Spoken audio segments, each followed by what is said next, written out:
Avez-vous déjà eu l'impression de marcher sur des œufs avec un proche, qu'un seul faux pas, un mot de travers, un simple regard pourrait déclencher un silence glacial ou une agression passive, vous laissant coupable sans même savoir pourquoi? Si c'est le cas, alors cette vidéo pourrait être une véritable révélation. Aujourd'hui, nous n'allons pas parler des égocentriques bruyants et vantards, ceux qu'on repère facilement. Nous allons plonger dans les eaux troubles du narcissisme caché. Je vous promets qu'à la fin de cette session, vous aurez une compréhension limpide de leurs tactiques et peut-être vous reconnaîtrez quelqu'un de votre entourage. Et le plus important, vous saurez comment vous protéger. Êtes-vous d'accord pour dire que les manipulateurs silencieux sont plus dangereux que les agresseurs déclarés? Écrivez oui ou non dans les commentaires tout de suite. Avant de décortiquer les signes, posons des bases solides. Qu'est-ce que le trouble de la personnalité narcissique, ou TPN en abrégé? Dans la culture populaire, le narcissique est souvent ce beau parleur obsédé par son image qui ne quitte jamais son miroir et multiplie les selfies. Mais en psychologie clinique, la réalité c'est beaucoup plus complexe et sombre. Le TPN est un trouble de la personnalité grave classé dans le cluster B, caractérisé par un schéma persistant de grandiosité, un besoin omniprésent d'admiration et un manque total d'empathie envers autrui. Il est crucial de faire la distinction. Il y a les traits narcissiques que nous pouvons tous posséder à des degrés divers et le trouble à part entière qui imprègne la personnalité de l'individu et détruit ses relations. Le mythe principal que nous allons démonter aujourd'hui, c'est l'idée que tous les narcissiques se ressemblent. Il y a le narcissique dit grandiose ou explicite, le type bruyant et arrogant. Et il y a son opposé apparent, le narcissique caché ou vulnérable. Lui ne se vante pas, il se plaint. Il n'exige pas, il manipule subtilement en se positionnant comme une victime. Et c'est précisément ce camouflage qui le rend terriblement dangereux, car le poison qu'on ne voit pas agit toujours plus efficacement. Alors, le premier signe, et sans doute le plus fondamental, c'est ce sentiment de grandeur personnelle. Mais chez le narcissique masqué, ou covert, cela se manifeste de manière radicalement différente de celle de son homologue grandiose. Là où le narcissique classique va clamer haut et fort ses réussites, réelles ou fantasmées, le narcissique masqué va plutôt laisser transparaître sa supériorité par des allusions voilées, une certaine condescendance et un sentiment constant d'être sous-estimé. Imaginez ce collègue qui ne dira jamais « je suis le meilleur développeur du service », mais qui soupire constamment en examinant votre code et lance un truc du genre « oui, pour votre niveau, c'est pas mal. Quand je débutais, je faisais le même genre d'erreur ». Ou cet ami qui, lorsque vous lui racontez votre promotion, répond « c'est super ». C'est juste dommage que dans mon domaine, ce soit à les relations et non le vrai talent qui décide. Sinon, je serais au sommet depuis longtemps. C'est ce qu'on appelle la grandiosité masquée. Ils ne crient pas leur grandeur, ils vous forcent à la ressentir à travers votre propre sentiment d'infériorité quand vous êtes à leur côté. Ils installent une atmosphère où leur talent, leur souffrance, leur intellect sont des choses uniques, incomprises de ce monde trop trivial. Ils peuvent mentionner à quel point ils s'ennuient avec les gens ordinaires et à quel point les conversations superficielles les fatiguent. C'est une forme passive d'autoglorification qui fonctionne tout aussi efficacement. Ils ne se placent pas directement sur un piédestal, mais ils soulignent simplement à quel point le niveau est bas pour tous les autres. Ce comportement cache la même conviction profonde d'être unique et exceptionnel, mais elle est servie sous une sauce de déception face à un monde incapable de reconnaître leur génie. L'illustration parfaite serait l'archétype du génie incompris, assis dans son coin lors d'une fête, jetant un regard méprisant sur la foule qui s'amuse, montrant par son attitude qu'il est bien au-dessus de toute cette futilité. Le deuxième signe, étroitement lié au premier, est l'obsession des fantasmes de succès illimité, de pouvoir absolu, d'éclat, de beauté ou d'amour idéal. Chez le narcissique grandiose, ces fantasmes sont souvent exprimés haut et fort. Il vous parlera sans détour de ses futurs empires commerciaux, de la manière dont il va dominer le monde ou de la quête d'un amour idéal presque divin. Le narcissique masqué, lui, garde ses fantaisies pour lui, mais il y vit pleinement. Sa réalité intérieure est beaucoup plus importante et vibrante que la vie réelle, ce qui se manifeste par un détachement flagrant de la réalité concrète. Par exemple, il peut rester des années à un emploi mal payé, alors qu'intérieurement, il se voit comme un stratège de génie attendant simplement le moment idéal pour révéler sa puissance au monde.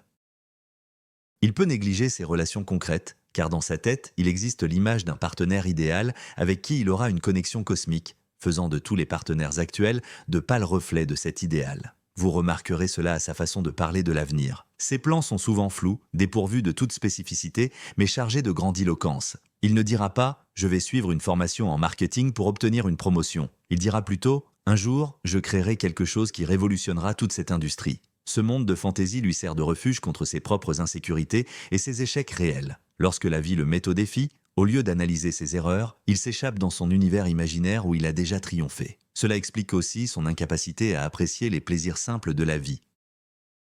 Votre joie d'un week-end à la campagne lui semblera mesquine et vulgaire, comparée à ses voyages mentaux à bord de son yacht en Méditerranée. Il vit dans le scénario d'un film dont il est le héros principal, et tous les autres ne sont que de simples figurants ne comprenant pas la profondeur de ses desseins. Un exemple frappant est ce personnage qui méprise tous les gens qui réussissent, les traitant de parvenus et d'incompétents, alors que lui-même ne fait rien pour y arriver. Dans ses fantasmes, le succès doit lui tomber dessus naturellement, comme la reconnaissance de son génie inné. Le troisième indice, c'est cette conviction inébranlable de sa propre singularité et de son caractère exceptionnel. Le narcissique est intimement persuadé d'être à part. Selon lui, seuls ceux qui sont eux aussi hors du commun ou qui occupent une position très élevée peuvent vraiment le saisir. Chez le narcissique grandiose, cela se traduit par un snobisme ostentatoire. Il se fera un plaisir d'étaler ses relations avec des personnalités influentes, de mentionner ses invitations à des événements ultra privés ou la possession d'objets absolument exclusifs. Le narcissique vulnérable ou caché expose quant à lui sa singularité par la souffrance et la non-conformité. Il se présente comme une personnalité complexe ou un être doté d'une organisation émotionnelle particulièrement délicate. Ses problèmes ne sont jamais de simples soucis. Non, ce sont des tragédies existentielles, inaccessibles à la compréhension du commun des mortels. Si vous avez eu une mauvaise journée au bureau, pour lui, c'était une lutte acharnée contre le système qui tente d'anéantir son esprit. Si vous rompez, son histoire devient l'effondrement d'un monde entier bâti sur les matières les plus subtiles. Il instrumentalise cette prétendue complexité et cette vulnérabilité comme un insigne d'honneur, la preuve irréfutable de son élitisme. Il peut s'entourer d'une aura de mystère, s'exprimer par énigme, laissant entendre une vie intérieure d'une profondeur abyssale à laquelle, évidemment, vous n'avez aucun accès. Cet élitisme transparaît également dans ses goûts et ses passions. Il affichera un profond mépris pour tout ce qui est populaire ou grand public, le qualifiant de Camelot ou de produit de masse.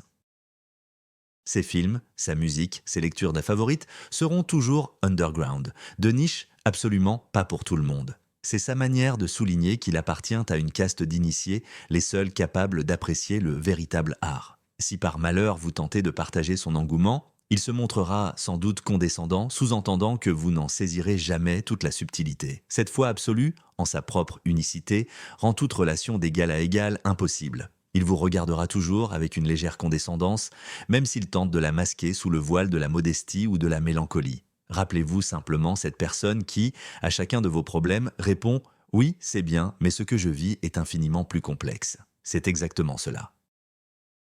Passons au quatrième signe, l'exigence d'une admiration excessive. C'est le carburant qui fait tourner le moteur du narcissique, sa fameuse réserve narcissique. Le narcissique grandiose exige ouvertement l'admiration. Il attend des compliments, des louanges et des applaudissements. Il va pêcher des compliments en demandant directement « Alors, qu'est-ce que tu penses de mon nouveau projet? C'est génial, n'est-ce pas ?» Le narcissique masqué agit de manière plus subtile, mais son besoin d'admiration n'en est en rien diminué. Il obtient sa réserve par la sympathie, la pitié et la reconnaissance de son génie dans la souffrance. Il racontera sans cesse à quel point sa vie est difficile, que personne ne le comprend et à quel point le monde est injuste envers lui. Votre rôle dans cette relation ? Le consoler sans arrêt, le soutenir, lui répéter qu'il est fort, talentueux et spécial pour réussir à surmonter de telles difficultés incroyables. Il peut minimiser ses propres réalisations pour vous forcer à le contredire. Par exemple, il vous montre un dessin en disant « Oh, c'est rien, juste un gribouillis, sans intérêt. » C'est un piège. La réponse attendue est « Mais non, c'est génial, tu es tellement talentueux, pourquoi te sous-estimes-tu ainsi ?» Si vous vous contentez d'acquiescer en disant « Oui, pas mal », vous lui infligerez une blessure narcissique qu'il vous fera payer par une vengeance froide. Il peut également obtenir sa réserve en jouant le rôle du mentor éclairé ou du gourou. Il vous donnera des conseils non sollicités, vous fera la leçon, puis savourera votre gratitude et la reconnaissance de son autorité. Son besoin d'admiration est insatiable. Peu importe la quantité de soutien et d'éloges que vous lui apportez, ce ne sera jamais assez. C'est comme un seau percé qu'il est impossible de remplir. Dès que l'effet d'une dose d'admiration s'estompe, il lui en faut urgemment une autre. S'il ne l'obtient pas, il tombe dans l'apathie, devient irritable ou commence à vous dévaloriser pour restaurer, ne serait-ce qu'un peu, son ego fragile. Imaginez un ami qui vous appelle uniquement pour se plaindre de sa vie pendant des heures et qui vous coupe la parole dès que vous essayez de parler de vous. Le cinquième signe est le sentiment omniprésent de supériorité, ou pour utiliser le terme psychologique, le antitelement. Le narcissique est sincèrement convaincu que le monde entier lui doit quelque chose. On doit lui céder le passage, le servir comme un roi, et ses désirs doivent être satisfaits immédiatement et sans discussion. Les règles, les lois et les normes sociales sont faites pour les gens ordinaires, mais certainement pas pour lui. Le narcissique grandiose exigera ouvertement un traitement de faveur. Il fera un scandale au restaurant si sa table n'est pas la meilleure, ou essaiera de doubler tout le monde dans une file d'attente, estimant que son temps est plus précieux que celui des autres. Le narcissique caché, lui, manifeste ce sentiment différemment, par l'agression passive et la vexation. Il ne criera pas, il vous punira plutôt par un silence glacial pour n'avoir pas deviné son désir. Par exemple, si vous aviez prévu d'aller au cinéma alors qu'il voulait aller au parc, il ne le dira pas directement. Il passera toute la soirée à faire la tête, à soupirer et à répondre « tout va bien » à chacune de vos questions. Il fera tout pour que vous vous sentiez coupable de n'avoir pas lu dans ses pensées et de ne pas avoir fait passer ses désirs inexprimés avant les vôtres. Ce droit s'étend à toutes les sphères de la vie. Il estime qu'il a droit à votre temps, à votre énergie, à vos ressources, sans jamais rien offrir en retour. Il peut vous appeler à 3 heures du matin pour se confier et sera sincèrement offensé si vous lui dites que vous voulez dormir. Il peut aussi prendre vos affaires ou votre argent sans demander, sous prétexte que il ne devrait pas y avoir de secret entre des êtres proches. En réalité, derrière tout ça se cache la conviction que vos limites ne sont que des broutilles. Ses besoins priment toujours. Si vous essayez de faire respecter vos limites, il le percevra comme une offense personnelle et une trahison. Il vous accusera d'égoïsme, d'insensibilité ou de ne pas l'aimer. C'est un outil de manipulation extrêmement puissant qui vous force à sacrifier constamment vos propres intérêts pour lui faire plaisir et éviter son jugement silencieux. Illustration : un partenaire qui s'attend à ce que vous laissiez tout tomber pour vous précipiter à son chevet au premier appel simplement parce qu'il a le moral à zéro et qui vous en veut si vous avez d'autres engagements. Le 6e signe, est probablement l'un des plus destructeurs, est l'exploitation interpersonnelle. Pour faire simple, le narcissique utilise autrui uniquement pour atteindre ses propres objectifs. Pour lui, les gens ne sont pas des individus dotés de sentiments et de désirs, mais de simples fonctions, des ressources, des outils. Le narcissique grandiose, lui, le fait ouvertement et avec un cynisme absolu. Il pourrait même dire sans détour « Je suis ami avec cette personne uniquement parce que son père a des contacts importants ». Il va vous flatter et vous charmer tant qu'il a besoin de quelque chose. Une fois qu'il a obtenu ce qu'il cherchait, il perdra tout intérêt pour vous et pourrait même faire semblant de ne pas vous voir s'il vous croise. Le narcissique masqué exploite les gens sous le couvert de l'amitié, de l'amour ou de l'entraide. Il est passé maître dans l'art de jouer sur la culpabilité, le devoir et la corde sensible. Il présente toujours la situation de manière à faire croire que, si vous l'aidez, vous accomplissez un devoir sacré ou que vous êtes intrinsèquement une personne bonne et généreuse. Par exemple, il peut constamment vous solliciter pour des prêts, en jouant sur la pitié et en vous racontant ses malheurs, mais il ne sera jamais pressé de vous rembourser. Si vous osez lui rappeler cette dette, il vous accusera d'être cupide et matérialiste en vous lançant « Je croyais qu'on était amis », mais visiblement, des bouts de papier sont plus importants pour toi. Il peut vous utiliser comme une poubelle émotionnelle déversant sur vous toute sa négativité. Mais si c'est vous qui avez besoin de soutien, il sera subitement très occupé. Ou pire, il minimisera complètement vos problèmes. Dans les relations amoureuses, cette exploitation atteint son paroxysme. Le partenaire n'est qu'une source de ressources, admiration, attention, soutien financier ou même un simple statut social. Il va vous vider de votre substance jusqu'à l'épuisement total. Et lorsque vous deviendrez inutilisable, il se débarrassera de vous pour trouver une nouvelle source. La réciprocité sincère lui est inconnue. Chaque action positive de sa part n'est pas un acte de gentillesse mais un investissement calculé. Il ne fera quelque chose pour vous que s'il anticipe recevoir quelque chose de beaucoup plus grand en échange. C'est une approche des relations humaines froide et parfaitement calculée, dissimulée derrière un masque de sensibilité et de fausse vulnérabilité. L'exemple type, c'est cet ami qui ne se souvient de votre existence que lorsqu'il a besoin d'aide pour déménager, d'un prêt urgent ou d'une consultation professionnelle gratuite. Le 7e signe, qui est au fond le cœur même du narcissisme, c'est l'absence totale d'empathie. Le narcissique ne peut pas ou refuse simplement de reconnaître les sentiments et les besoins d'autrui. Il est incapable de se mettre à votre place et de voir le monde à travers vos yeux. Vos larmes, votre douleur, votre joie, pour lui, ce ne sont que des concepts abstraits ou, dans le pire des cas, une simple nuisance agaçante. Le narcissique grandiose peut afficher ouvertement son indifférence. Il peut rire de votre malheur, prononcer des paroles cruelles sans même réaliser la blessure qu'il inflige ou simplement balayer vos émotions d'un revers de main. Le narcissique masqué, quant à lui, peut simuler l'empathie. Mais cette imitation est toujours factice et ne sert que ses propres intérêts. Il saura trouver les mots justes pour vous consoler ou même vous serrer dans ses bras, mais vous ressentirez toujours un froid, un vide. Sa compassion est purement superficielle. Il vous offre sa sympathie uniquement pour se positionner comme le bon ami compréhensif et récolter une dose d'approbation. Mais dès que la conversation ne tourne plus autour de lui, il perd tout intérêt. Imaginez, vous lui parlez d'un problème sérieux. Les 5 premières minutes, il acquiesce, il dit « Mon Dieu, quelle horreur, je compatis tellement ». Puis de soudain, il vous coupe et lance « Tiens, en parlant de problème. Hier, figure-toi que moi, j'ai eu ça ». S'ensuit alors un monologue d'1 heure sur ses propres souffrances, bien plus significatives, selon lui. Il est capable d'utiliser contre vous les faiblesses et les vulnérabilités que vous lui avez confiées dans un moment d'intimité pour les retourner plus tard. Ce manque d'empathie le rend capable d'une cruauté inouïe, qu'il ne perçoit absolument pas comme telle.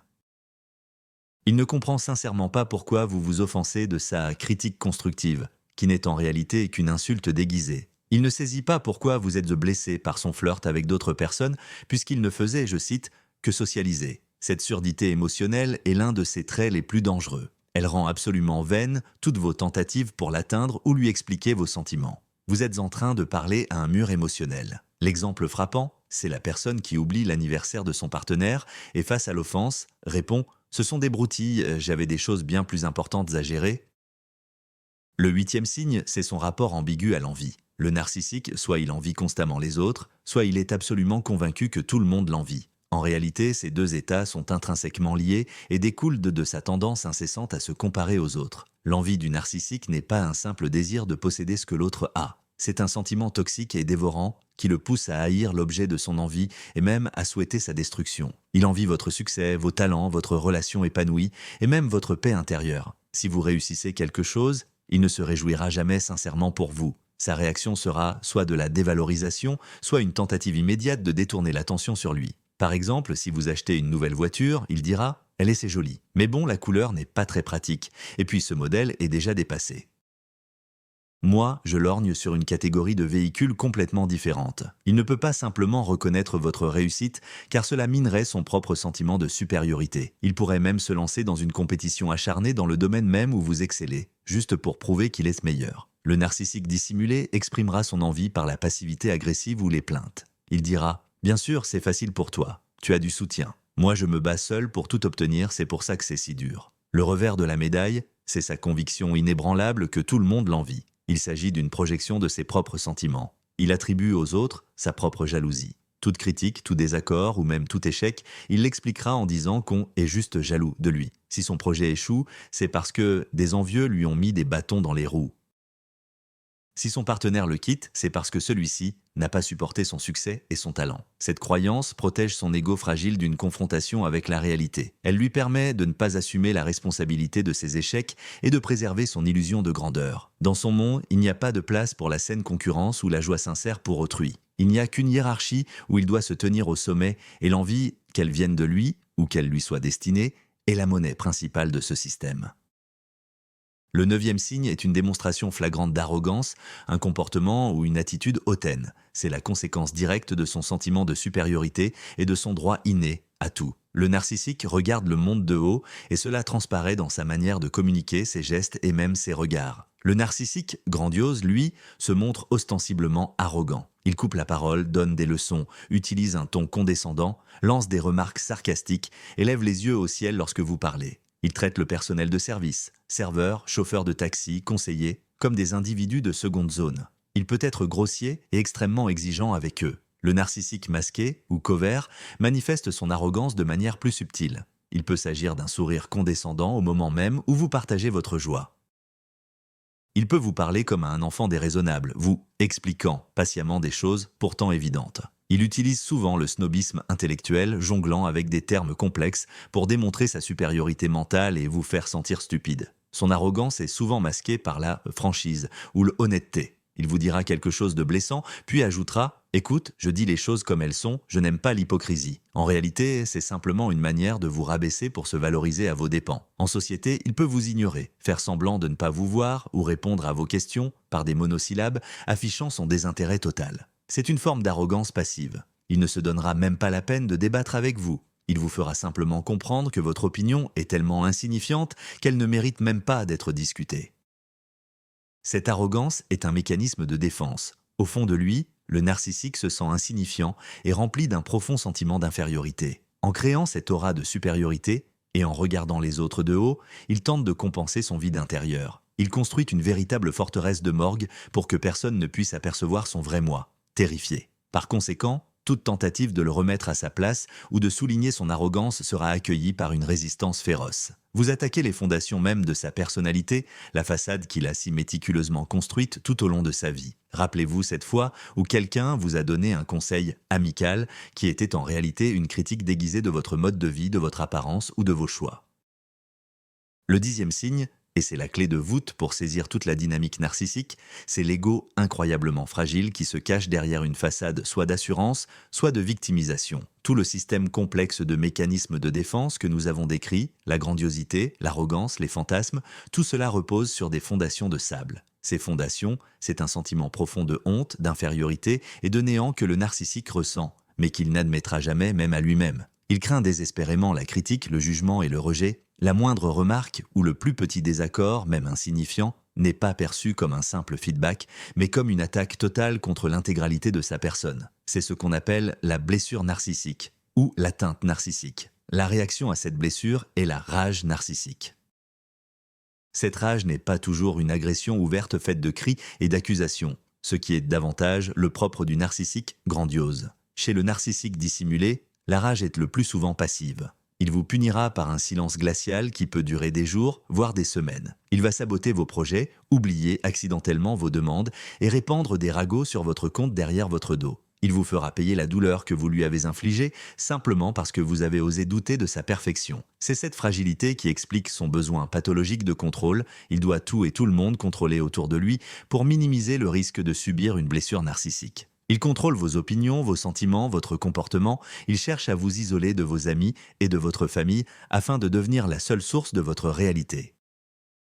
Comprendre cette fragilité interne est essentiel, mais cela ne doit jamais susciter une empathie excessive qui vous pousserait à rester dans une relation destructrice. Oui, une douleur profonde, souvent issue de l'enfance, est à la racine de son comportement. Mais c'est un adulte responsable de ses actes, et sa souffrance ne lui donne en aucun cas le droit de détruire votre vie. Prenons un exemple, une personne qui, après une critique mineure au travail, plonge dans une dépression de plusieurs jours ou, au contraire, commence à tramer des machinations contre celui qui l'a critiqué. Maintenant, abordons les tactiques de manipulation spécifiques.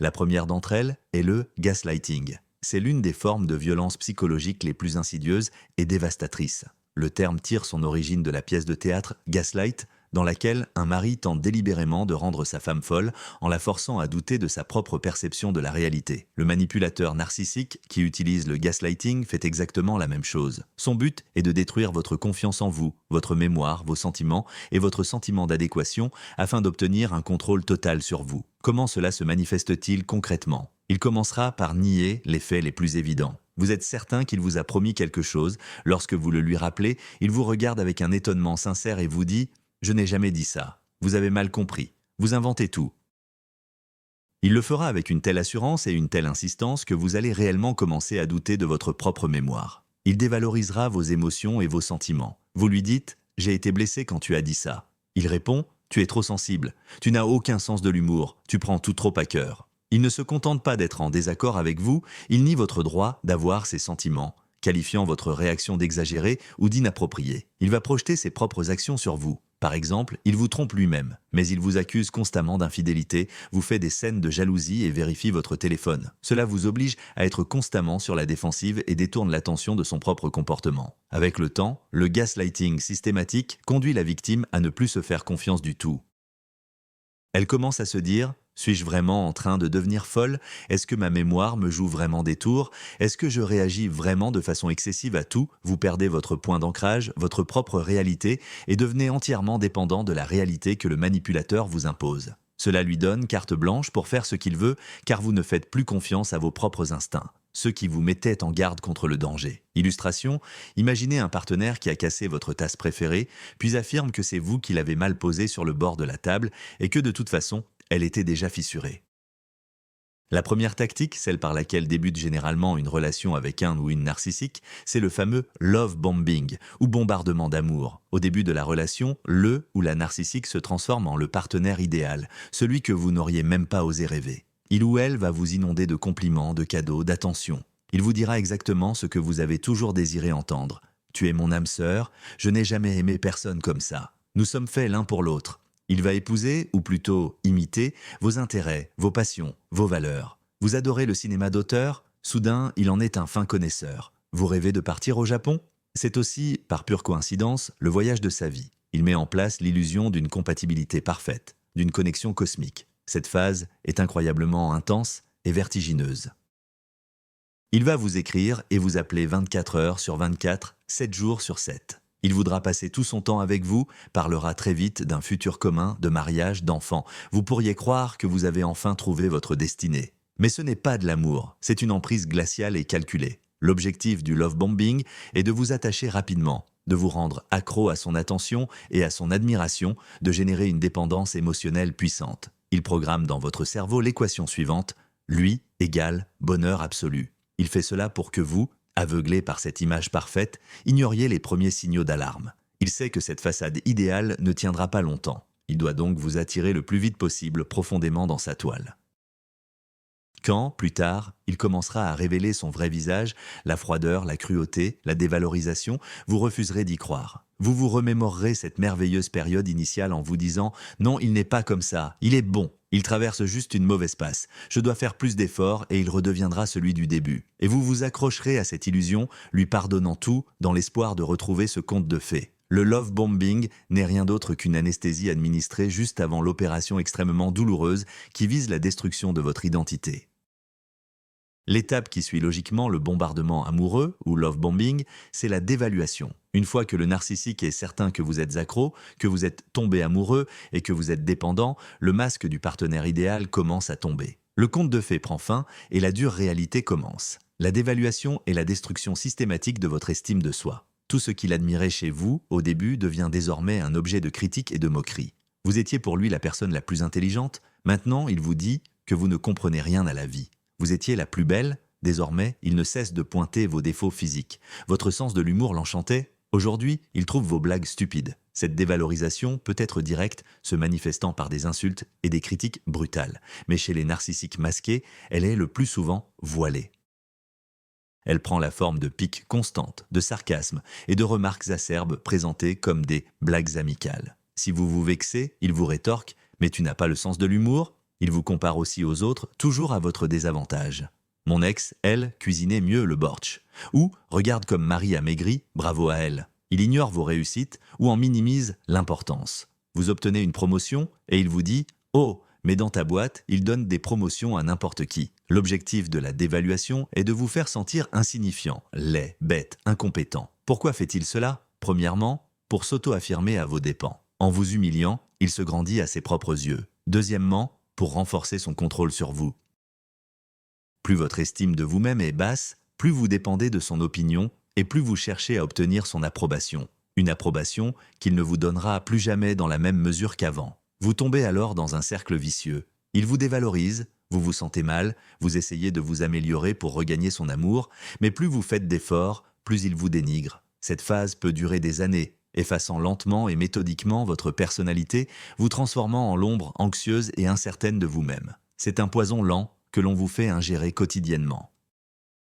Une fois que le narcissique vous a sucé jusqu'à la moelle, une fois que vous êtes complètement vidé, émotionnellement et moralement, et que vous ne pouvez plus lui fournir la ressource narcissique dont il a besoin, arrive l'acte final du drame, la mise au rebut ou le discard. Le narcissique vous jette, mais il ne le fait pas comme les gens ordinaires, son départ est soudain, brutal et souvent sans la moindre explication. La veille, il vous parlait d'amour et le lendemain, il disparaît purement et simplement. Il vous bloque sur tous les réseaux sociaux et ignore tous vos appels. Il peut aussi provoquer un scandale monstrueux pour un rien, vous accuser de tous les péchés du monde et partir en se faisant passer pour une victime innocente et vous pour le monstre. Le but de cette mise au rebut, ce n'est pas seulement de mettre fin à la relation. Son objectif est de vous anéantir complètement, de vous infliger une douleur et une humiliation maximale. Il veut vous laisser briser, avec le sentiment que tout est de votre faute et que vous n'êtes pas à la hauteur. Souvent, au moment de cette rupture, le narcissique a déjà trouvé sa nouvelle source de ressources. Il ne part jamais dans le vide. Il vous a remplacé à l'avance et il commence déjà la phase de bombardement amoureux avec cette nouvelle personne alors que vous êtes encore en couple avec lui. Et il ne manquera pas de vous le faire savoir. Il postera des photos idylliques avec sa nouvelle proie une semaine seulement après votre rupture, juste pour vous infliger une douleur supplémentaire. Pour la victime, le discard est un choc. Vous ne parvenez pas à comprendre comment une personne qui jurait amour éternel a pu agir de la sorte. Vous cherchez la faute en vous, vous analysez chaque pas, essayant de comprendre ce que vous avez bien pu faire de mal. La vérité, c'est que vous n'avez rien fait. Vous avez simplement épuisé votre stock de ressources. La pile est vide et il l'a jetée pour en insérer une neuve. C'est la manifestation la plus cynique et la plus inhumaine de son manque total d'empathie. Pour lui, vous n'étiez pas un être humain mais un objet. Et on ne s'embarrasse pas des vieilles choses cassées, on les jette tout simplement à la poubelle. L'exemple type, le partenaire qui, après 10 ans de mariage, fait ses valises en une journée et s'en va, ne laissant qu'un mot de 3 mots, ou qui cesse tout simplement de rentrer à la maison. Cependant, ne croyez pas que la phase de rejet ou de mise au rebut marque toujours la fin. Lorsque le narcissique réalise que sa nouvelle source de carburant n'est pas aussi satisfaisante que vous l'étiez, ou lorsqu'il s'ennuie tout simplement, il peut tenter un retour. Ce processus est connu sous le nom de hoovering, littéralement passer l'aspirateur. Telle une aspiration puissante, le narcissique tente de vous réintégrer dans cette relation toxique. Les méthodes de hoovering sont variées. Cela peut prendre la forme d'un message inattendu en pleine nuit. Tu me manques, ou bien un like accidentel sur une de vos vieilles photos. Il pourrait confier à vos amis communs à quel point il regrette la rupture et combien il vous aime encore. Il peut vous envoyer des fleurs pour votre anniversaire ou vous souhaiter une bonne fête, agissant comme si rien ne s'était passé. Il peut jouer sur la pitié, expliquant à quel point il souffre sans vous, qu'il est malade ou qu'il traverse des difficultés. Il peut réactiver le mode de bombardement amoureux, love bombing, promettant qu'il a changé, qu'il a tout compris et que cette fois, tout sera différent. Il vous dira exactement ce que vous avez besoin d'entendre. C'est un moment extrêmement périlleux. Si vous êtes encore émotionnellement attaché à lui, si vous n'êtes pas complètement remis de la douleur, la tentation de le croire est immense. Vous avez envie de croire que la personne idéale des débuts de la relation est revenue. Vous vous dites, et s'il avait vraiment changé, ne devrais-je pas lui accorder une autre chance ? Mais vous devez comprendre ceci, les narcissiques ne changent pas. Ce n'est pas du repentir, ce n'est pas de l'amour. C'est uniquement une tentative de récupérer une source de ressources familières et confortables. Dès que vous cédez et retournez, le cycle de bombardement amoureux, dévalorisation et rejet recommencera. Et à chaque nouveau cycle, il devient plus rapide et plus dévastateur. La seule façon de se prémunir contre ce hoovering est la rupture de contact totale et définitive. Blocage sur tous les réseaux sociaux, sur votre téléphone, évitement des cercles d'amis communs. La moindre faille sera exploitée par le narcissique pour s'immiscer à nouveau dans votre vie et continuer à la détruire.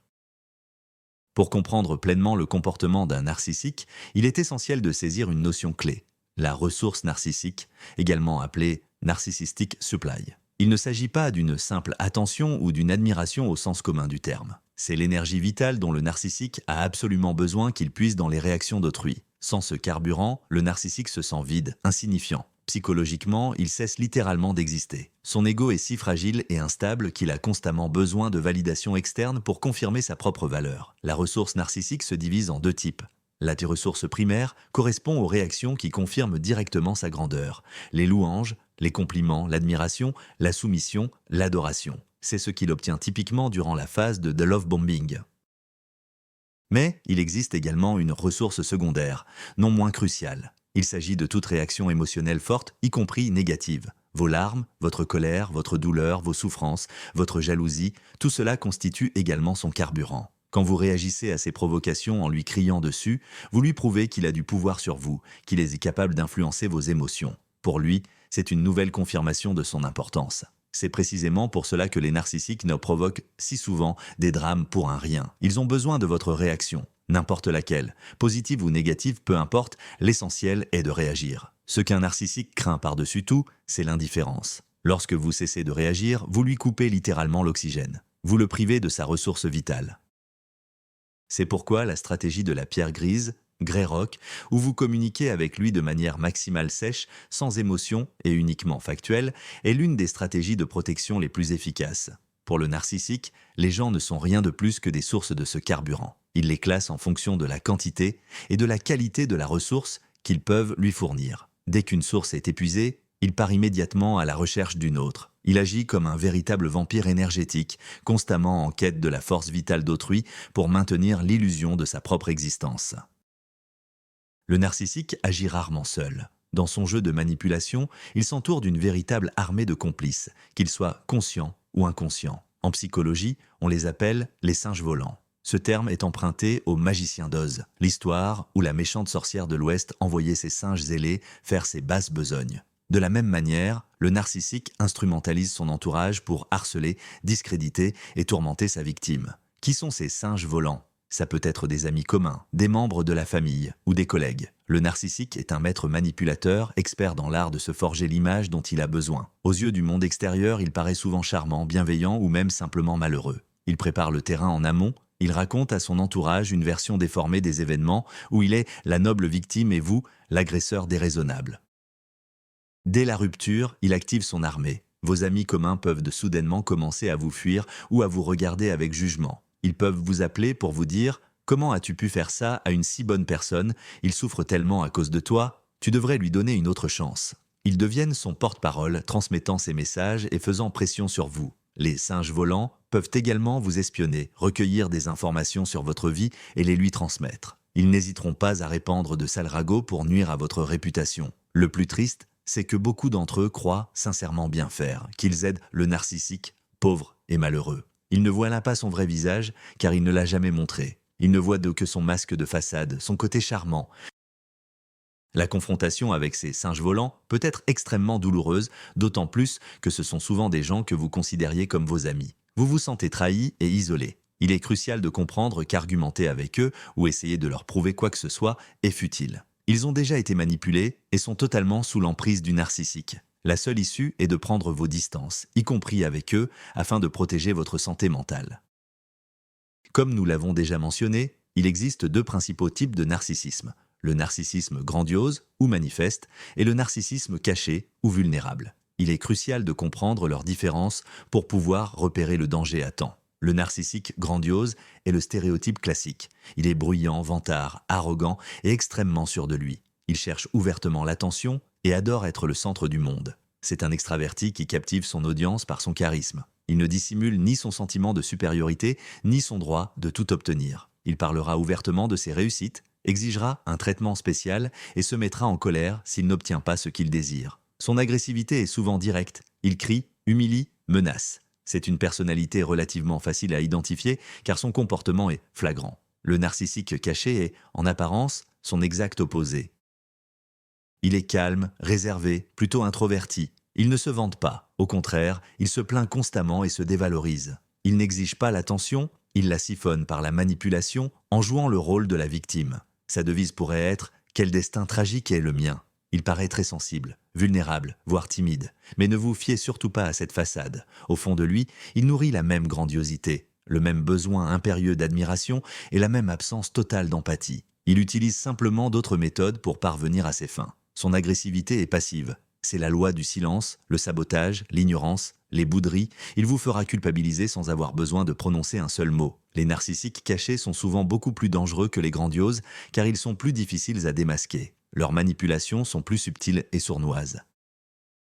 Vous pouvez passer des années en relation avec eux, vous sentir profondément malheureux, sans jamais vraiment savoir pourquoi. Vous penserez que le problème vient de vous, que vous ne le soutenez pas assez ou que vous le blessez. Alors qu'en réalité, vous êtes simplement la victime d'un manipulateur habile qui cache sa nature prédatrice sous un masque de vulnérabilité. Il est crucial de comprendre que ces deux types sont tout aussi toxiques et destructeurs pour leur entourage. Les méthodes diffèrent, mais le fond reste exactement le même.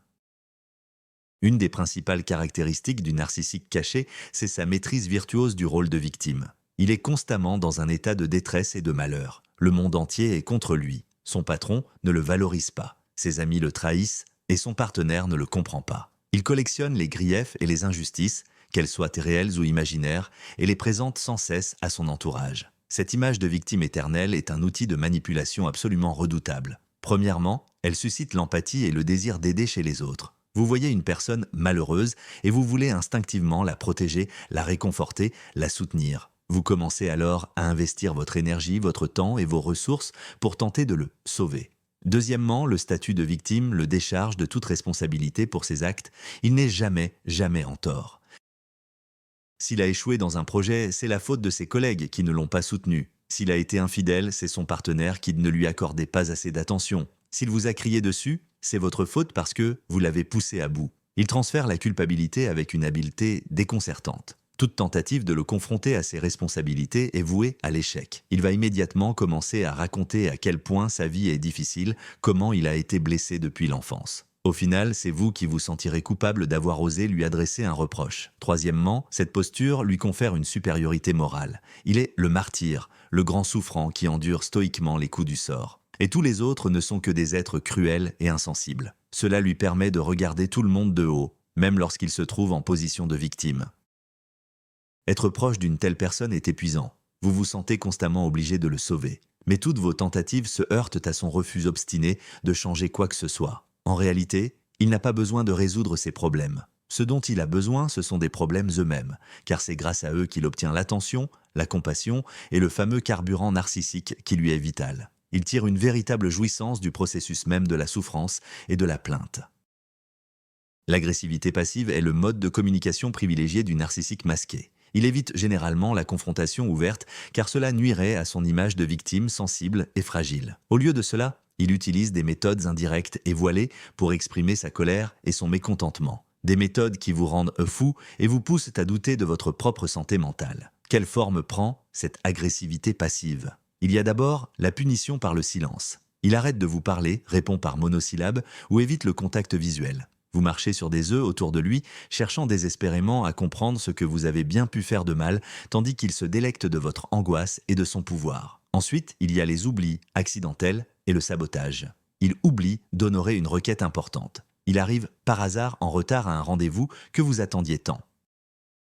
Il endommage involontairement un objet qui vous est cher. Il trouvera toujours une explication innocente à cela, mais il s'agit en réalité d'une vengeance masquée. Il y a aussi les compliments ambigus, ou les compliments à double tranchant. Par exemple, « Cette robe te va très bien, elle cache si bien tes rondeurs » ou « Tu as étonnamment bien géré ce dossier, je ne m'attendais pas à ça de ta part ». Formellement, c'est un compliment, mais en substance, c'est une pure humiliation. Le sarcasme et les piques acerbes font aussi partie de l'arsenal, visant toujours vos points sensibles. Si vous vous vexez, il vous reprochera immédiatement votre manque d'humour. Enfin, la procrastination, il va traîner au maximum pour honorer une promesse qu'il vous a faite, histoire de bien montrer à quel point vos besoins lui sont indifférents.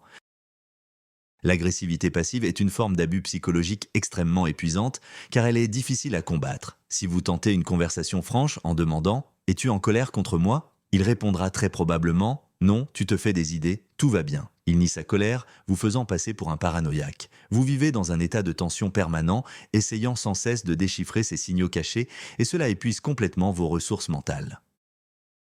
L'environnement professionnel est le terrain de chasse idéal pour le narcissique. C'est là qu'il peut s'approvisionner en ressources essentielles. La reconnaissance, le pouvoir et surtout la possibilité de manipuler autrui. Un narcissique en position de chef ou de manager est un véritable tyran. Il s'attribuera le mérite du travail de ses subordonnés, les humiliera publiquement lors des réunions et montrera les employés les uns contre les autres pour qu'ils se disputent de ses faveurs. Il installe au sein de l'équipe une atmosphère toxique faite de peur et de méfiance. Il exige une obéissance et une admiration inconditionnelle. La moindre critique ou marque de désaccord est perçue comme une mutinerie et c'est sévèrement réprimé. Il surcharge ses chouchouks de travail pour mieux dévaloriser leurs efforts par la suite. Inversement, il promeut ceux qui le flattent le plus, indépendamment de leurs compétences réelles.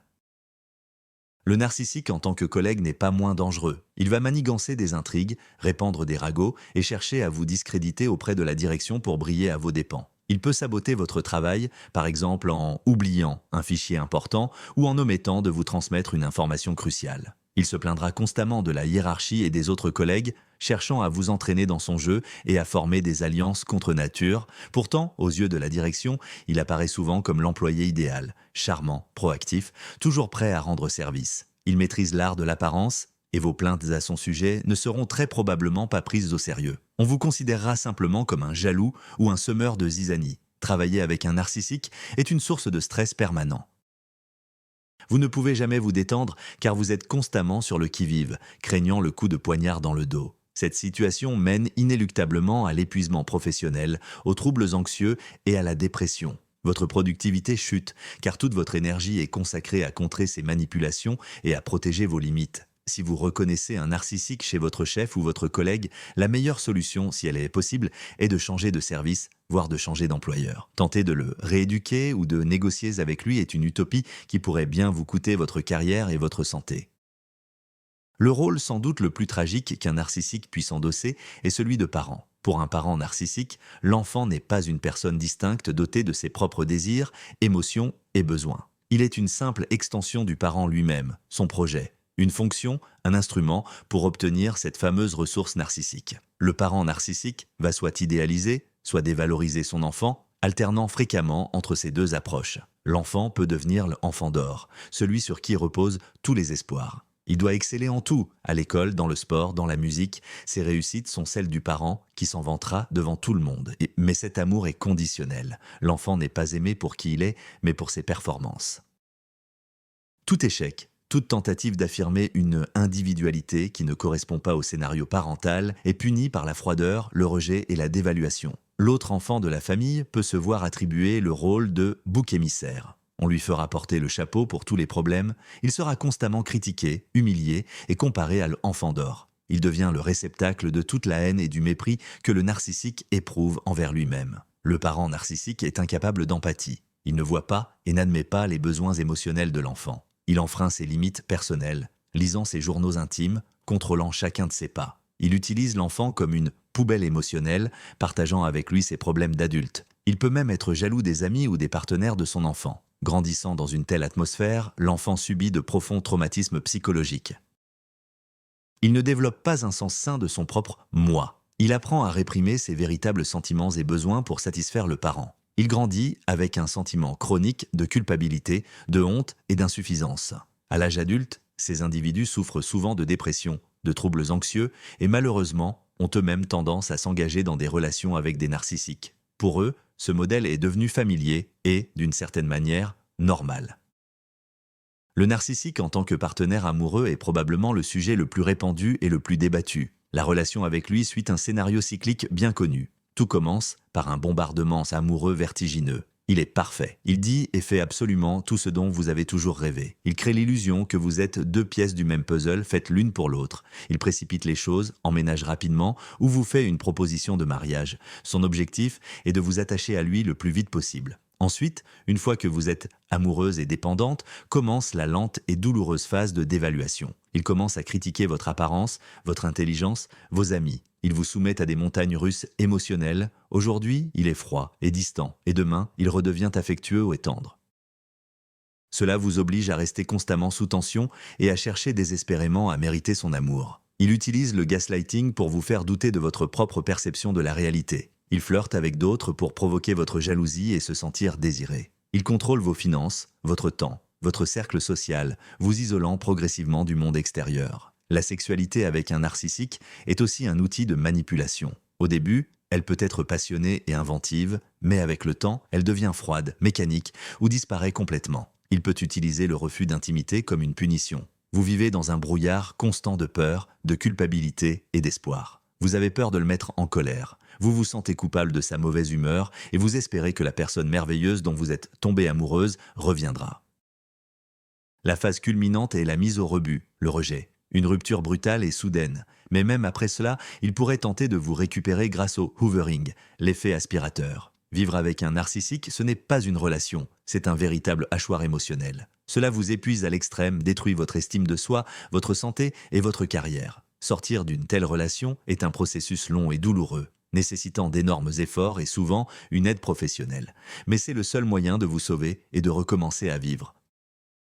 L'un des aspects les plus étranges et les plus déroutants de la communication avec un narcissique est sa manière d'aborder la conversation, que les psychologues appellent la salade de mots ou word salad. Ce phénomène se produit généralement lorsque vous tentez d'aborder un problème sérieux ou de le confronter à ses responsabilités. Au lieu d'avoir un dialogue constructif, il se lance dans un flot de phrases décousues, illogiques et contradictoires, qui n'ont absolument rien à voir avec le sujet initial. Il va sauter du coq à l'âne, vous reprocher quelque chose qui date d'il y a 10 ans, citer des philosophes ou utiliser des analogies totalement hors de propos. Son discours peut être grammaticalement correct, mais sur le fond, il est complètement dénué de sens. Le but de cette salade de mots est simple. Esquiver la réponse, vous déstabiliser, vous embrouiller et vous mener à l'épuisement total.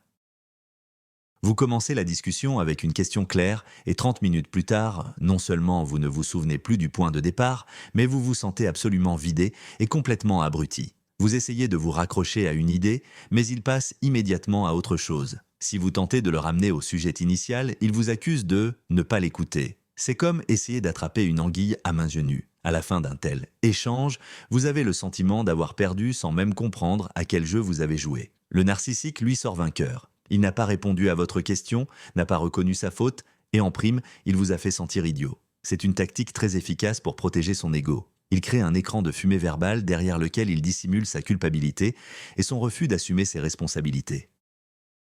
Si vous remarquez qu'après chaque conversation sérieuse avec cette personne, vous avez mal à la tête et vous vous sentez comme si votre cerveau avait été passé au mixeur, il y a de fortes chances que vous soyez face à un maître de la salade de mots.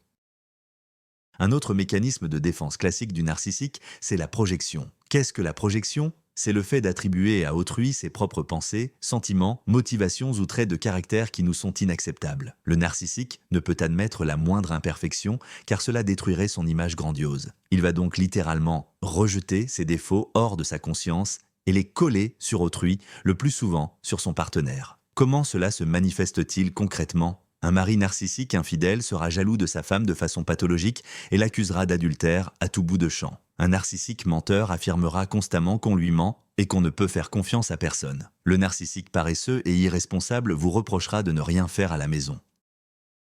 Le narcissique égoïste vous traitera d'égoïste le jour où vous déciderez, pour la première fois depuis longtemps, de prendre du temps pour vous. La projection est une tactique extrêmement perverse. Premièrement, elle permet au narcissique de maintenir son image immaculée à ses propres yeux. Ce n'est pas lui le menteur, c'est vous le menteur. Ce n'est pas lui l'égoïste, c'est vous l'égoïste. Deuxièmement, cette tactique vous désoriente et vous force à vous justifier sans cesse. Vous dépensez une énergie folle à prouver que vous n'êtes pas la personne qu'il décrit. Vous commencez même à douter de vous-même. Peut-être suis-je vraiment égoïste ?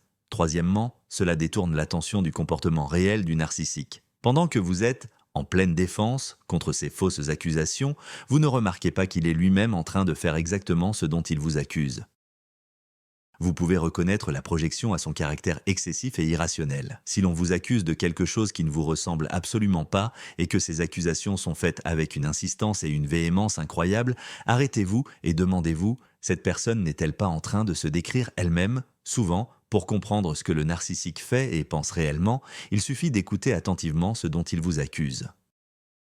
Tenter de poser des limites personnelles avec un narcissique, c'est lui déclarer la guerre. Pour lui, le concept de limite n'existe tout simplement pas. Il ne vous voit pas comme un individu à part entière, mais comme son prolongement, sa propriété. Par conséquent, toute tentative de votre part de dire non, de revendiquer votre droit à votre temps personnel, à votre opinion ou à vos relations sociales est immédiatement perçue comme un acte d'agression, une trahison et même une insulte personnelle. Quelle sera sa réaction ? Premièrement, la colère. Il peut faire une scène, vous crier dessus, vous accuser d'égoïsme ou d'insensibilité. Attendez-vous à entendre « Comment peux-tu me faire ça, après tout ce que j'ai fait pour toi ?» Deuxièmement, la manipulation par la culpabilité. Il va jouer sur la pitié, se poser en victime blessée.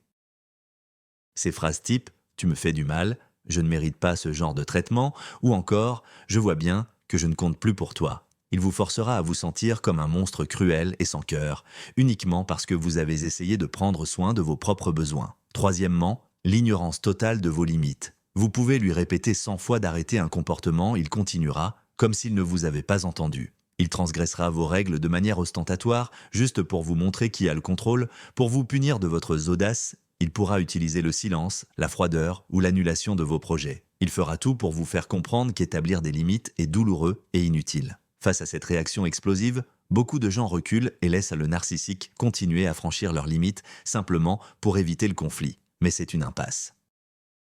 Défendre ses limites de manière cohérente et ferme, malgré toutes ces manipulations et ces crises, est la seule façon de préserver votre intégrité dans ce type de relation. S'il refuse catégoriquement de respecter vos limites, c'est le signe qu'il est temps d'y mettre fin. Car une relation sans limite, ce n'est pas une relation, c'est de l'esclavage. Pour comprendre pourquoi une personne devient narcissique, il faut se pencher sur son enfance. Le trouble de la personnalité narcissique, TPN, n'apparaît pas par magie. Il est généralement enraciné dans un traumatisme infantile profond et un sentiment de honte envahissant. Deux théories principales expliquent la formation du TPN. La première est la théorie de l'enfance froide. L'enfant grandit dans un environnement de froideur émotionnelle, de rejet, de critique constante et de dévalorisation. Ses émotions et ses besoins fondamentaux sont ignorés. L'amour qu'il reçoit est conditionnel, basé uniquement sur ses réussites, de bonnes notes, des victoires sportives. Il intègre l'idée que son vrai moi est indigne d'amour et sans valeur. Pour survivre et obtenir une parcelle d'affection, l'enfant crée alors un faux moi, grandiose, une image idéalisée qu'il croit digne d'être aimé. Il enfouit son vrai moi, vulnérable si profondément qu'il finit par en oublier l'existence. Toute son existence devient une tentative désespérée de maintenir cette façade et de capter l'admiration qui lui a tant manqué durant l'enfance. La deuxième théorie, à l'inverse, est liée à l'idéalisation et aux louanges excessives. Les parents inculquent à l'enfant qu'il est un génie, un prince, le meilleur et le plus spécial de tous. Tout lui est permis, il grandit sans limite ni responsabilité. On ne lui enseigne ni l'empathie ni le respect d'autrui. Il développe la conviction inébranlable de son caractère exceptionnel et de son droit à un traitement de faveur. Cependant, dans ce scénario également, son vrai moi ne peut pas se développer. Il n'est pas aimé pour ce qu'il est, mais pour l'image idéalisée que ses parents ont projetée. Confronté au monde réel, où il n'est pas considéré comme le centre de l'univers, il subit un choc et une blessure narcissique profonde. Dans les deux cas, le cœur du problème reste la honte toxique, ce sentiment viscéral d'être fondamentalement mauvais ou défectueux. Et toute la construction narcissique n'est rien d'autre qu'un mécanisme de défense complexe et inadapté contre ce sentiment insoutenable. Les victimes d'abus narcissiques sont souvent hantées par la même question lancinante. Pourquoi moi ? Comment ai-je pu choisir ce type de partenaire ? Qu'est-ce qui cloche chez moi ? C'est une interrogation essentielle, et la réponse se trouve bien souvent ancrée dans votre propre passé. Nous n'attirons jamais certaines personnes dans nos vies par pur hasard. Le plus souvent, ceux qui tombent dans le piège des narcissiques possèdent des traits de caractère spécifiques. Premièrement, on trouve les personnes dotées d'une grande empathie. Les empathes ressentent profondément la souffrance des autres. Ils sont naturellement portés à la compassion et au rôle de sauveur. Le narcissique masqué, qui se présente comme une victime, est la cible idéale pour ce type de personnalité. Vous voyez ses souffrances et vous voulez l'aider, le guérir par votre amour. Vous vous investissez corps et âme sans vous rendre compte qu'il est en train de siphonner toute votre énergie. Deuxièmement, il y a ceux qui ont grandi au sein de familles où les parents étaient la narcissique ou émotionnellement froids. Pour eux, un schéma relationnel où il faut constamment mériter l'amour, où leurs sentiments sont dévalorisés et leurs limites bafouées, est étrangement familier. Inconsciemment, ils recherchent un partenaire qui reproduira le scénario de leur enfance, avec l'espoir secret de pouvoir, cette fois, le rejouer différemment et obtenir enfin l'amour qu'ils n'ont jamais reçu. Troisièmement, ce sont des personnes souffrant d'une faible estime de soi et de limites personnelles poreuses. Elles ont du mal à faire confiance à leurs propres sentiments et sont incapables de dire « non ». Le narcissique décrypte rapidement ses failles et sait qu'une telle personne est facile à manipuler. Durant la phase de love bombing ou bombardement amoureux, il vous donne exactement ce qui vous manque, un sentiment de valeur et d'importance personnelle. Vous devenez dépendant comme on le devient d'une drogue et vous êtes prêt à endurer la dévalorisation qui s'ensuit, uniquement pour obtenir une nouvelle dose de reconnaissance. Il est crucial de comprendre ceci. Le fait d'être tombé dans une relation avec un narcissique n'est pas votre faute. C'est toujours l'agresseur qui était responsable, jamais la victime. Cependant, prendre conscience des vulnérabilités qui ont fait de vous la cible de ce manipulateur est le premier pas et le plus essentiel vers la guérison et vers la construction future de relations saines et épanouissantes. Quitter une relation avec un narcissique n'est que le début d'un long et difficile processus de reconstruction. Les abus narcissiques laissent des cicatrices psychologiques profondes. Vous pourriez souffrir de stress post-traumatique, de dépression, d'anxiété, voire de crise de panique. Votre estime de vous est anéantie et vous avez du mal à faire confiance aux autres et surtout à vous-même. Alors, que faire ? La première étape, et la plus cruciale, est la rupture totale de contact, le fameux no contact. Bloquez la personne partout, sur votre téléphone, tous les réseaux sociaux et messageries. Évitez les lieux où vous pourriez le ou la croiser. Supprimez toutes les photos et tous les objets qui vous le rappellent. Rappelez-vous que le moindre contact est un risque de retomber sous son influence. S'il y a des enfants communs et qu'une rupture totale est impossible, appliquez la méthode dite du rocher gris ou pierre grise. Communiquez uniquement sur les sujets pratiques, de manière brève, sèche et dénuée d'émotions, comme vous le feriez avec un inconnu. Ne vous engagez pas dans des disputes et ne réagissez pas aux provocations. La deuxième étape est l'éducation. Lisez des livres, regardez des vidéos, apprenez tout ce que vous pouvez sur le narcissisme. Comprendre ce qui s'est passé, réaliser que ce n'était pas votre faute, mais un schéma de manipulation bien rodé, apporte un immense soulagement. Vous cessez de vous blâmer et commencez à voir la situation de manière objective. La troisième étape est le travail avec un thérapeute spécialisé dans les conséquences de la violence narcissique. Ce professionnel vous aidera à traiter le traumatisme, à reconstruire votre estime de soi, à rétablir vos limites personnelles et à retrouver confiance en vous. La quatrième étape est de prendre soin de vous. Rétablissez des routines de sommeil et d'alimentation saine. Faites de l'exercice. Trouvez un nouveau passe-temps qui vous apporte de la joie. Reprenez contact avec les amis et la famille dont le narcissique vous avait isolé. Vous devez réapprendre à écouter vos propres désirs, à connaître vos besoins, à vous aimer et à vous respecter. Le chemin de la guérison peut être long et il y aura des rechutes ou des retours en arrière. Mais sachez que vous n'êtes pas seul et qu'une vie pleine et heureuse est absolument possible après un narcissique. Enfin, il est crucial de savoir distinguer le trouble de la personnalité narcissique des autres troubles du cluster B, qui incluent également les troubles borderline, antisociaux et histrioniques. Ils partagent des caractéristiques comme l'instabilité émotionnelle, l'impulsivité et des difficultés relationnelles, mais leurs motivations profondes et leur monde intérieur sont fondamentalement différents. Le trouble de la personnalité borderline, TPL, est souvent confondu avec le narcissisme, en particulier la forme cachée ou de coverte. Les personnes atteintes de TPL souffrent également d'une estime de soi fragile, d'une peur panique de l'abandon et peuvent recourir à la manipulation. Cependant, la différence essentielle réside dans l'empathie. Une personne borderline est capable d'une compassion sincère et de remords après une crise de colère.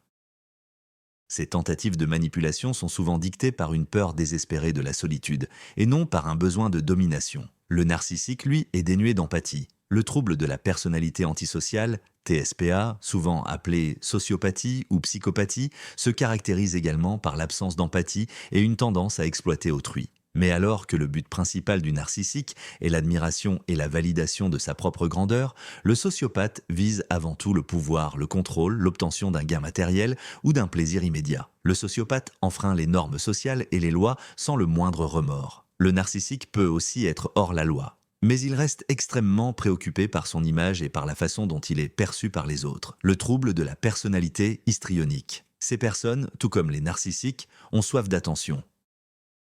Cependant, elles sont prêtes à l'obtenir par tous les moyens, quitte à paraître stupides ou ridicules. Elles sont théâtrales, très expressives, et leurs émotions fluctuent rapidement. Le narcissique, lui, ne cherche pas seulement l'attention, mais spécifiquement l'admiration. Il ne se permettra jamais d'être humilié ou de se rabaisser. Un diagnostic précis reste l'affaire des psychiatres professionnels. Mais pour vous, en tant que profane, une chose essentielle doit être comprise. Peu importe le diagnostic exact de la personne qui vous détruit systématiquement. Ce qui compte, c'est de reconnaître le comportement toxique, de protéger vos limites et, si nécessaire, de vous éloigner pour préserver votre santé mentale et physique. Nous voici arrivés au terme de cette exploration approfondie du monde du narcissisme. Nous avons décortiqué 30 aspects fondamentaux allant de la grandiosité cachée et des fantasmes de succès jusqu'à des tactiques destructrices comme le gaslighting, le bombardement amoureux et la cruelle phase de rejet. Nous avons vu comment le narcissique utilise les autres, comment il masque sa fragile estime de soi derrière un masque d'arrogance et comment ses traumatismes d'enfance en font un véritable prédateur émotionnel. La conclusion principale, et sans doute la plus choquante que nous pouvons tirer, c'est que le narcissique est incapable d'amour véritable et de relations sincères. Pour lui, les autres ne sont que des fonctions, des miroirs reflétant sa grandeur ou des piles alimentant son vide intérieur. Tenter de changer, de sauver ou de guérir un narcissique par l'amour est une voie certaine vers l'autodestruction. Il ne changera pas, car il ne pense pas qu'il y ait un problème avec lui. Dans sa vision du monde, c'est toujours vous qui êtes le problème. Par conséquent, la seule stratégie valable est de reconnaître le danger et de prendre vos distances. Votre santé mentale, votre estime de soi, votre vie sont inestimables, et personne n'a le droit de les détruire. Merci d'avoir regardé cette vidéo longue et exigeante jusqu'à la fin. Si vous l'avez trouvée utile, merci de laisser un j'aime et de vous abonner à la chaîne pour ne rater aucune de nos prochaines analyses. Et maintenant, une question cruciale pour notre communauté. Parmi tous les signes ou tactiques décrits, lequel vous a semblé le plus familier et pourquoi? Partagez votre histoire ou vos réflexions dans les commentaires. Votre expérience pourrait aider quelqu'un d'autre à ouvrir les yeux et à trouver la force de sortir d'une relation toxique. Prenez soin de vous.